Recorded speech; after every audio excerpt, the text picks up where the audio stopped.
ঘড়িতে বাজে এখন 2:30 আর আমি লাঞ্চ করব বলে থালাটা নিয়ে রান্নাঘরে চলে এলাম। লাঞ্চের থালা এখন রেডি করব। এমন কিছুই করব না, যদিও রুটি খাচ্ছি, ভাত তো খাচ্ছি না, তাই রুটিটাই নেব। তাই নিয়ে নিলাম রুটি, 2 পিস রুটি নিয়েছি, কেননা এর বেশি আমার খাওয়াটাও বারণ, তাই জন্য আমাকে 2 পিস রুটি খেতে হয়।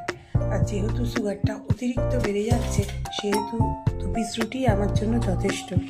আর তার সাথে ওই বলে না, লোভ তো আছেই, হাঁসের ডিমের লোভ, হাঁসের ডিম খেতে খুব ভালোবাসি, তাই তার সাথে নিয়ে নিলাম 2 পিস নতুন আলু দিয়ে হাঁসের ডিম দিয়ে কষা, একদম গা মাখা মাখা করে করা। এটা আমিই করেছি, যেহেতু মা এগুলো মানে খুব একটা মাছ মাংস ডিম মাকে দিয়ে আমি রান্না করতে দিই না, মা না করে না বললেই চলে। তো এরপরে নিতে হবে একটু ডাল সেদ্ধ। ডালটা ঘন ঘন করে সেদ্ধ করেছি, শুধু সেদ্ধ করিনি, তার মধ্যে একটু কাঁচা লঙ্কা, ধনেপাতা আর রাঁধুনি ফোড়ন দিয়ে দিয়েছিলাম। তো সেটা একদম ঘন ঘন করে রেখেছি। আর একটা কথা জানো তো বন্ধুরা, আমাকে প্রত্যেক সময় হাত ধুয়ে ধুয়ে খাবার নিতে হয়। কেন? তার কারণ হচ্ছে মা তো নিরামিষ খায়, মা এই সমস্ত কিছু জিনিসের ছোঁয়া খায় না, তাই জন্য আমাকে সবসময় হাত ধুয়ে ধুয়ে খাবার নিতে হয়।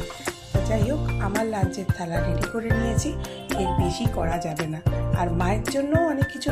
চলো বন্ধুরা, আমার আজকে লাঞ্চের থালি রেডি, আমি এবার লাঞ্চটা করে নিই।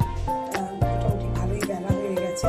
তো আজকে লাঞ্চে যা যা হয়েছে সবটাই তোমাদেরকে দেখালাম, কিন্তু যেটা দেখালাম না সেটা হচ্ছে মায়ের